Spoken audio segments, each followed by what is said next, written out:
పల్సర్కి pork stem వేసినప్పుడు మనం ఈ విధంగా అయితే క్లీన్ చేసుకోవాలండి. దీనికైతే చూడండి, ఇది అయితే BS4.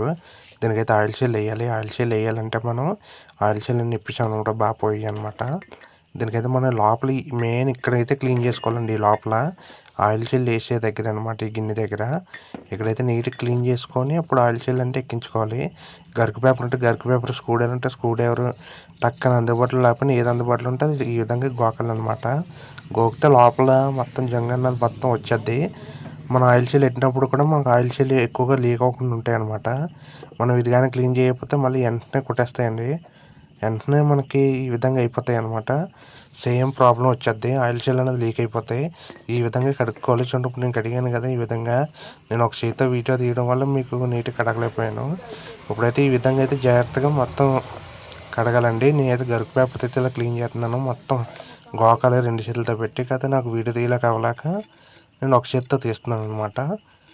దీనికైతే మనం ఈ విధంగా అయితే చేయాలండి. మొత్తం ఈ గిన్నె అయితే నీట్గా ఈ విధంగా క్లీన్ చేసుకోవాలి.